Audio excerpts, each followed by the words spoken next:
And we are back. Thanks, guys, for clicking on the video. Please like, subscribe, comment below.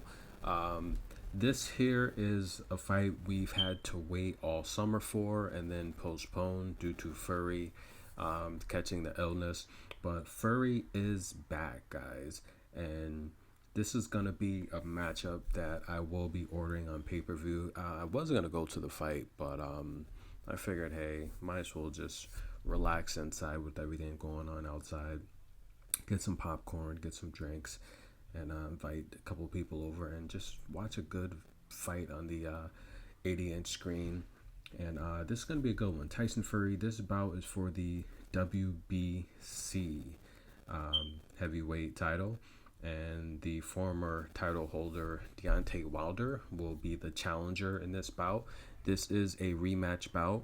This is a trilogy. The first bout went to a draw where most people didn't really complain about that. They felt that, hey, Wilder had two knockdowns in the bout. They felt, hey, he probably won at least two more rounds. They felt Fury controlled much of the ring dominance with his jab.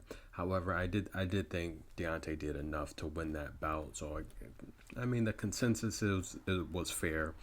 I think he was robbed the first bout. The second bout, very, very controversial. Tyson Fury completely beat up Deontay Wilder. You could see him just stunned and dazed and throbbing. You can see him hurting mentally and physically in the ring. A lot of excuses came out, a lot of stories came out, a lot of controversy. Deontay at first blamed the 40-pound costume suit that he was wearing. Me personally, I know that just having trained before and played college basketball, when you put on like a 40-pound weight suit and you take it off after training, it makes you lighter. It makes you more lighter on your feet. I think that can benefit you in sports like, maybe tennis or basketball or football or baseball. Boxing, when you're fighting another heavyweight that's 280 pounds, um, I think it could have its pros and cons. I think the pros is you'll be lighter on your feet, you can stick and move, but if someone hits you, I can definitely see you going down, just having that extra momentum that you can't really control in a fight. I think that would benefit more of a smaller opponent, but when you're fighting a heavyweight and you're light on your feet and you get hit, I could definitely see you going down from wearing a 40-pound suit or weighted vest or something. But nonetheless, I don't think that's an excuse. If you chose to wear the outfit that was 40 pounds and you have to take the consequences that come with it. Um, but nonetheless, there was extra footage that came out that showed Tyson Fury's gloves were miswrapped. That I do believe that footage is real. There was numerous camera angles. There was video to support that claim, and I believe Tyson Fury did cheat, whether he did it knowingly or by mistake. I mean, your gloves are wrapped by a professional. I don't think that mistake was made by the professional. I think it was deliberate. I do think Tyson Fury cheated the second bout, um, enabling him to have more strength in the 12-ounce gloves. And I think it was cheating. I think Tyson Fury deliberately cheated. He won, and tonight there will be extra enforcement on the wrapping and gloves. And I don't think he will have that advantage. I mean, although Tyson Fury has 21 knockouts in his career, he's 30-0. He hasn't lost a fight in over 13 years. He doesn't know what it's like to lose. He's undefeated as a professional heavyweight, but I do think the miswrapped gloves played an advantage in his victory tonight. I don't think he'll have that extra punching power. If you if your gloves are loose by the slightest of a fraction, that creates more power. And I don't think Tyson Fury has the power to just straight up knock out or stop Deontay Wilder. I think his jab can be a problem. And then coming back with the right hand cross, that could, you know, play a role in him getting a victory on points. But I don't think Tyson Fury has the power to stop Deontay Wilder, especially if you but just watch his fights. Now, he did bulk up. He put on an extra, 15, 20 pounds the last bout. Did that play an advantage? Well, he didn't necessarily strength train. He said he just bulked up in size to bully him. Um, I think he cheated, and I'll be honest with you. I don't really want to dwell too much on that. I want to focus on the third bout. The professionals didn't really dwell on the cheating. It wasn't a huge investigation that proved to be, successful for the fact that I think more controversy in that decision could put a huge black eye on boxing. So I think it kind of went nowhere, but I do believe Fury cheated. Now, let's take a look at the trilogy bout here. Now, the tell of the tape, Deontay Wilder is the older man, but he's got less wear and tear when it comes to boxing. So I don't think age is a factor. I also think he's a more athletic fighter in this bout here. Wilder's got actually more fights than Fury. We know Fury's had a huge time away from the ring, dealing with his depression and eating disorder and drug abuse and alcohol abuse. So in terms of fights, Deontay Wilder has a lot less rounds fought than Fury. So Fury has a lot more experience when it comes to fights and ringmanship and hours in the ring. Deontay's lone loss came from their second bout in Las Vegas at the T-Mobile Center. And Wilder, 42 of his wins, 41 of them have come by knockout. We know he has the one-hitter quitter. We know he has the huge power in his right hand that we haven't seen in the heavyweight world since Mike Tyson. There's no doubt about it. If he catches Fury clean, he's going down again. He's already put Fury down twice. So he has the confidence that he can put Fury down. But can he prevent him from getting up? He was not able to finish Fury in the two knockdowns he had in the first bout.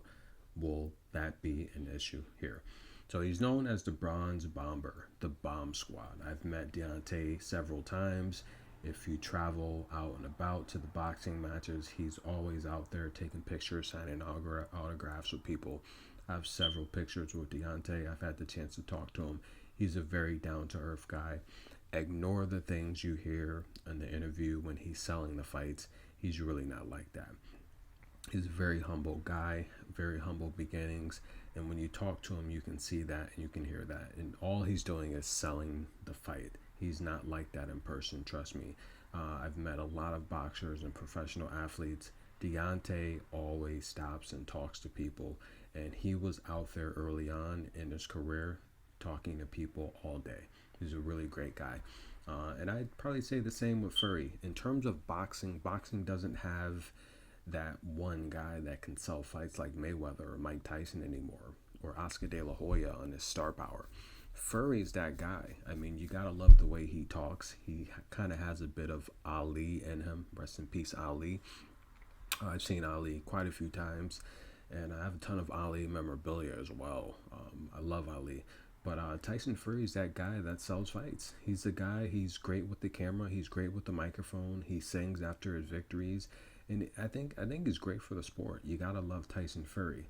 Now Tyson Fury was once the undisputed champion. Don't forget he beat Klitschko before he retired and gave the belts up. Tyson Fury was the WBA Super World Heavyweight Champion, the IBF Champion, the WBO Champion, and the IBO World Heavyweight Champion. He had all the belts except the WBC, which Deontay Wilder had. Now they couldn't make that fight happen then. We are here now back for the trilogy, and I do think this bout will be very different from the last bout. I think it's going to be a lot more competitive, and hey, why not give a prediction here?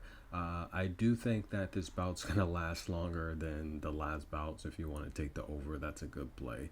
I do think Tyson Fury's size and weight will play another advantage in this bout, but I do think Deontay Wilder's been in the gym. He's been in the gym preparing a lot more, and all it takes is one punch. Take away the edge of the last bout where the gloves were miswrapped. However, they got that way. Who knows? That power is not going to be there. Deontay Wilder, if he can just stick to his game plan, throw his jab, set it up with the right cross, maybe an uppercut if Tyson Fury leans in, then he has a chance to put Fury on the ground again a couple more times. Now, Fury, on the other hand, he has the box, keep Deonte away, use his weight, tie him up, and just tire him out. If Deonte's legs from wrestling with 280 pounds for several rounds, if his legs go, he's not going to have that strength to throw his knockout blow, and Tyson Fury can jab his way to another victory. That's very much so possible. However, though, I personally, however, think that this bout's not going to go the way it went the second fight. I think Deontay Wilder has made the adjustments. I mean, Mayweather's been offering several times to come into Deontay's camp and just show him how to beat Fury a lot easier. Deontay wasn't a natural boxer, didn't have this huge amateur career, so you do see a lot of holes in his boxing style. I boxed for 7 or 8 years, and I can tell you he does lack the fundamentals. The jab is not there. With his type of strength and knockout power, he needs to have a perfect jab. But with that said, his jab is not completely broken. He does utilize it. I just think he needs to snap it back more. As he extends the jab, he has to snap it back quicker so he can throw it again quicker, setting up several fast jabs to keep his opponent away. When his opponent does try to come in, then he can throw his knockout blow. A lot of Deontay's power is he throws his jab out too lazy and lackadaisical, with the opponent, especially someone as smart as Fury, anticipating the right hand. If he's fit, though, then and a lot of his errors that he makes boxing with this technique has come from him being a good athlete. So he's been able to get away with that with 41 knockouts. He's got away with those mistakes. But fighting someone who has a professional boxing amateur background and family boxing expertise that Fury comes from, Fury's able to make adjustments and game plan against a lot of the loopholes in Deontay's boxing ability. But the reality is, I think Wilder's going to land the blow tonight. I think he's going to land it maybe once or two times. I'm predicting Wilder will win this bout, or it will be another draw. But I do like Wilder to get his belt back, and I like it to be a 4-fight so he can finally decide who is the better heavyweight, Tyson Fury or Deontay Wilder. As far as Anthony Joshua, he's out of the picture. I never thought he was a great fighter. I thought once Ruiz made him punch drunk, they exposed him pretty easily. They've been ducking Wilder for several years. That is a fact. I think Wilder would have been stopped AJ. The reality is AJ can't take a punch, and he doesn't really have the defense like someone like Fury has. Fury's defense is very underrated. Okay, Joshua doesn't have that type of defense, so I think the 4-fight will ensue, and in due time I will do a video on that. But for now, I think Usyk will beat any of these guys without a doubt. Usyk beats Fury. Usyk beats Wilder. He beats Parker. But the number one guy that is the most ducked is Dillian Whyte. Dillian Whyte will clean this heavyweight division, and everyone needs to stop ducking him. Comment below. Let me know what you think. Who do you like for the bout? Do you like Fury? Do you like Wilder? Am I wrong for picking Wilder? Let me know. I wouldn't run to the book with a ton of money on this one, but I do like, definitely not with a ton of money. Don't run to the book with a ton of money on this bout, but I do think Wilder will get the victory tonight. Enjoy.